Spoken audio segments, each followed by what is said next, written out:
السلام علیکم ورحمۃ اللہ وبرکاتہ۔ ساری تعریف اللہ کے لیے سداوار ہے جو بڑا ہی حکمت والا اور نہایت رحم والا ہے۔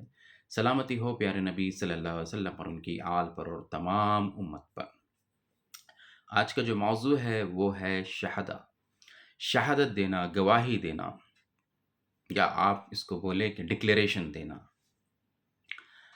اس شہادت کو لے کر اگر آپ اس کا مطلب دیکھتے ہیں تو اکثر گوگل پہ یا کسی بھی اس میں اس کا مطلب گواہی بتاتا ہے۔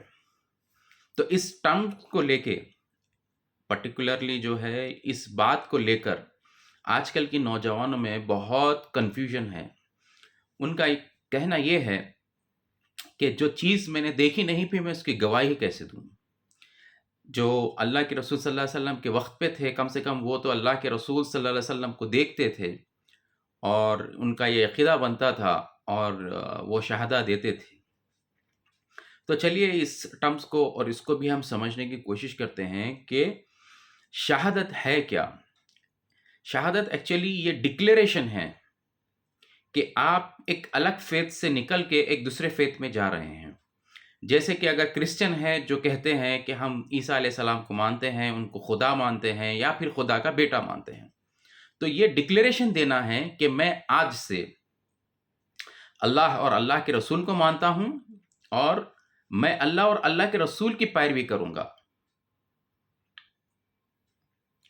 تو یہ ڈکلیریشن ہے کہ آپ یہ بول رہے ہیں کہ اب جو میں پچھلا کام کرتا تھا اب آگے یہ کام نہیں کروں گا۔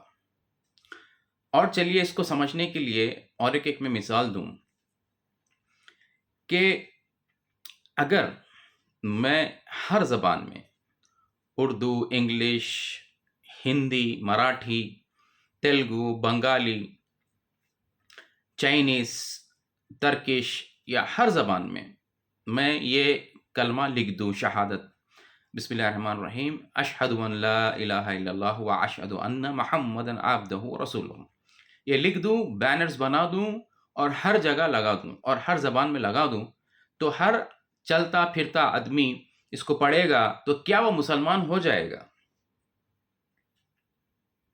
نہیں، اس کو سمجھنا پڑے گا۔ یہ کمی جو ہے نا، جو ہم مسلمان گھر میں پیدا ہوئے ان کے پاس بہت کمی ہے کہ ہم اس چیز کو سمجھتے نہیں ہیں۔ سمجھنا پڑے گا، قرآن کے اوپر مکمل یقین کرنا پڑے گا۔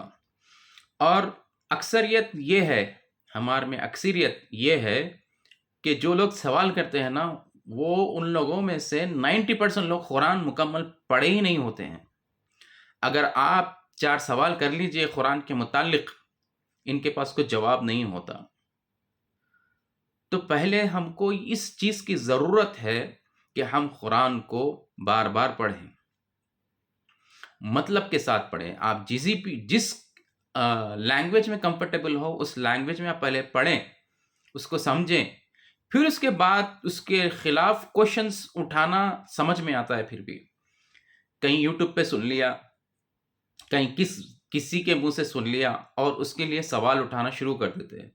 خیر، شیطان کا کام ہے انسان کو بھٹکانا، خصوص جو مومن ہیں ان کے لیے تو زیادہ جو ہے کثرت سے پیچھے لگا ہوا رہتا ہے۔ تو مقصد یہی ہے بولنے کا کہ آپ پہلے دین کو سمجھیں۔ قرآن جو ہے اگر آپ پڑھ رہے ہیں نا، اگر آپ ایک چیز پڑھتے رہیں گے تو آپ کو آہستہ آہستہ آہستہ چیزیں سمجھ میں آئیں گی۔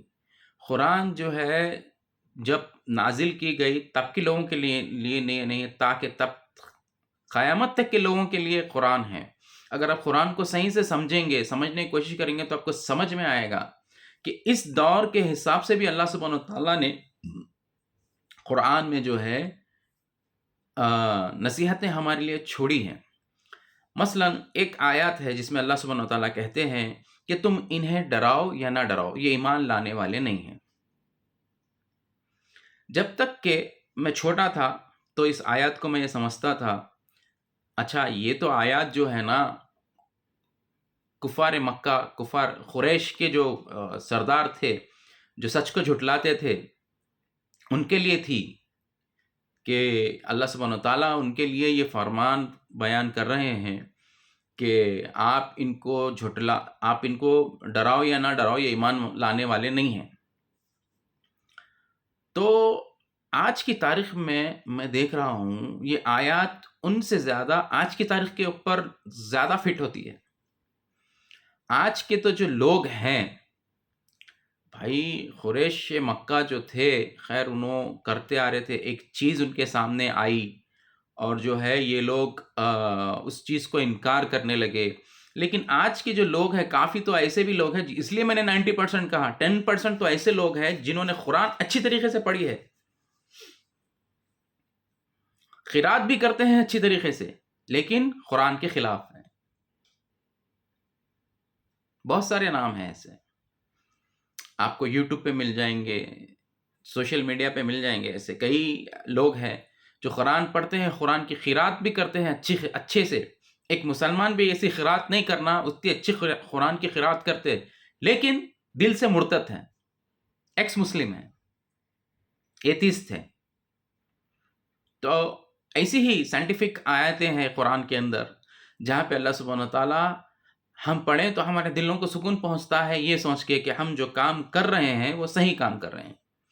تو چلیے واپس شہادت کی اس پہ آتے ہیں کہ شہادت کا مطلب کیا ہے۔ شہادت کا مطلب یہ ہے کہ میں جو پہلے اپنا فیتھ تھا، میں وہ فیتھ کو چھوڑ کے میں یہ فیتھ میں شامل ہو رہا ہوں جہاں پہ ایک خدا کا کانسیپٹ ہے، جہاں پہ مجھے ایک خدا کو ماننا ہے اور اس کے رسول کو ماننا ہے۔ رسول کو ماننے کا مطلب یہ ہے کہ اللہ کے رسول صلی اللہ علیہ وسلم نے اپنی زندگی میں جو پریکٹس کی ہے، جس طریقے سے بیٹھتے تھے، جس طریقے سے اٹھتے تھے، جس طریقے سے کھانا کھاتے تھے، جس طریقے سے آپ جو ہے نماز پڑھتے تھے، جس طریقے سے آپ چیزوں کو ریزالو کرتے تھے، جس طریقے سے لوگوں کے لیے جو ہے نا سہولتیں پیدا کرتے تھے، جس طریقے سے آپ رسول صلی اللہ علیہ وسلم نے شادیاں کی، اس طریقے سے لوگوں کو اپنی زندگی گزارے اور دوسروں کو بھی سمجھائیں۔ شہادت کا مطلب یہ نہیں ہے کہ میں اللہ کے رسول کو مانتا ہوں لیکن شادی کروں گا ریاکاری کے ساتھ، زندگی گزاروں گا بے فکری کے ساتھ۔ کلمے کا مطلب یہی ہے کہ جو ہے ہم یہ ڈکلیریشن دے رہے ہیں۔ شہادت ایک الگ چیز ہے، آپ ایک چیز کو دیکھے اور کہیں جا کے گواہی دے رہے، وٹنس، آپ آئی وٹنس ہیں، یہ الگ چیز ہے۔ لیکن جب آپ فیتھ کے حساب سے، ریلیجن کے حساب سے جب یہ شہادہ پڑھ رہے ہیں، اس کا مطلب آپ یہ ڈکلیریشن دے رہے ہیں کہ میری جو پچھلی زندگی تھی، جو میں غلط زندگی گزار رہا تھا، اب میں صحیح زندگی میں شامل ہوا ہوں، میرے کو چیز سمجھ میں آ گئی ہے کہ جو میں کرتا تھا وہ غلط ہے، اب میں صحیح راستے سے اپنی زندگی گزاروں گا۔ یہ فیتھ ہے۔ لوگ جو ہے نا کافی معلومات نہیں ہونے کی وجہ سے کافی جو ہے نا حضرت عائشہ رضی اللہ تعالیٰ عنہ کے نام پہ لوگوں کو کافی ویڈیوز ایسے ہیں، لوگ بھڑکا دیتے ہیں۔ اور دیکھیے اگر آپ قرآن پڑھیں، صحیح طریقے سے سمجھیں گے۔ ایک صاحب نے میرے سے سوال کیا حضرت عائشہ رضی اللہ تعالیٰ عنہ سے، میں نے ان کو جواب دیا، بھائی اللہ کے رسول صلی اللہ علیہ وسلم کے کئی ایسے اعمال ہیں جو امت کے لیے واجب نہیں ہیں، فرض نہیں ہیں۔ جیسے کہ نبیوں کو جو ہے تہجد کی نماز فرض تھی، وہ لوگ تہجد بھی پڑھا کرتے تھے، ہمارے لیے نہیں ہے۔ اسی طرح سے جتنی نبی کریم صلی اللہ علیہ وسلم نے شادی کی، ہمارے لیے وہ چیزیں فرض نہیں ہیں۔ اسی طرح سے حضرت عائشہ رضی اللہ تعالیٰ عنہ کے بارے میں پوچھ رہے ہیں، ان کی عمر کم تھی۔ اس کے کئی مختلف حدیثیں بھی ہیں کس میں عمر زیادہ بھی دکھائی گئی ہے اور کم بھی دکھائی گئی ہے، لیکن یہ ایک اسلام کا حصہ نہیں ہے۔ اسلام کا حصہ یعنی کہ جیسے آپ کو نماز فرض کر دی گئی، روزہ فرض کر دیا گیا، اور زکوٰۃ فرض کر دی گئی، حج فرض کر دیا گیا۔ جس کے پاس مال ہے اس کے لیے حج فرض ہے، جس کے پاس مال ہے اس کے لیے زکوٰۃ فرض ہے۔ اسی طرح سے آپ کو ایک کم عمر کی لڑکی سے شادی کرے، یہ چیز فرض نہیں ہے، اس کا مطلب یہ اسلام کا حصہ نہیں ہے۔ اب دوسری چیز یہ ہوتی، پھر اللہ کے رسول صلی اللہ علیہ وسلم نے کیوں کیا؟ کیا تم کر سکتے ہو؟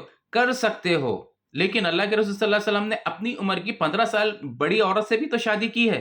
آپ وہ کرو، آپ یہ مت کرو، وہ کرو۔ تو جو سنتیں ہیں اس میں اپنے کو رعایت ہے، لیکن اسلام جو چیز ہے جس میں جیسے آپ کو نماز پڑھنا فرض ہے، روزہ رہنا فرض ہے، اور آپ کو زکوٰۃ دینا فرض ہے، آپ کے ماں باپ کا احترام کرنا فرض ہے، یہ بھی چیز فرض میں آتی، کیونکہ اللہ سبحانہ وتعالیٰ جو قرآن میں آپ کے لیے لکھ دیا وہ ہر چیز آپ کے لیے فرض ہے، کرنا ہے۔ اسی طرح سے آپ کو پرٹیکولر کسی چیز کے لیے باندھا نہیں گیا، جو آپ کی چیز ہے، جو آپ کے لیے نقصان دہ چیزیں ہیں اس کے لیے روکا گیا۔ جیسے ہمارے لیے قرآن میں لکھ دیا گیا کہ اے مومنو تمہارے لیے مردار جانور حرام ہے، بہتا ہوا خون حرام ہے، سور حرام ہے، پھر غیر اللہ کا کھانا کھانا آپ کے لیے حرام ہے۔ تو آپ کے لیے جو چیزیں نقصان دہ ہیں اللہ سبحانہ وتعالیٰ نے اس چیزوں کو واضح کر دیا اور اس کو روک دیا آپ کے لیے۔ اب حضرت عائشہ رضی اللہ تعالیٰ عنہ کے بارے میں میں آپ بھائی الجھانے والی چیزیں ہیں، یہ بس آپ مت کرو، یہ اسلام کی چیز ارکان نہیں ہے جو آپ کو کمپلسری کرنا ہے۔ آپ 15 سال کی بڑی عمر کی عورت سے شادی کرو جب آپ کم عمر کی بچی سے نہیں کرنا چاہ رہے، تو یہ بھی ایک تو سنت ہے۔ تو اچھا میں جواب کیوں دیا؟ کیونکہ میں نے اس کے پر وقت دیا، میں روز قرآن پڑھتا تھا، اس کے تعلق سے اگر کچھ چیزیں آئیں تو میں حدیثوں سے اس کے بارے میں معلومات کرتا تھا۔ تو یہ ہمارے لیے ضروری ہے کہ جو ہے نا چیز جو ہم پڑھیں، قرآن کو پڑھیں، سنیں نہیں۔ ہمارے لیے قرآن کو پڑھنا فرض بنایا گیا، سننا نہیں۔ سننا واجب ہے، جب آپ کہیں جا رہے ہیں، کہیں قرآن پڑھ رہے ہیں کوئی، تو آپ کو وقت ہے، آپ کو ایسی ایمرجنسی نہیں ہے کہیں جانے کی ہے، تو آپ بیٹھ جائیں اور بیٹھ کے غور و فکر سے سنیں۔ قرآن کو جو ہے ہمیشہ اللہ سبحانہ تعالیٰ نے فرمایا ہے کہ یہ ہماری جو آیتیں ہیں نا وہ سمجھدار لوگوں کے لیے ہے، جو ہدایت رکھتے ہیں۔ تو اللہ سبحانہ تعالیٰ جو ہے ہم کو اسلام سمجھنے کی، قرآن پڑھنے کی اور اس پہ عمل کرنے کی نیک توفیق عطا فرمائے۔ کہنے سننے سے زیادہ اللہ سبحانہ تعالیٰ ہم سب کو عمل کی توفیق عطا فرمائے۔ جزاک اللہ خیر۔ السلام علیکم۔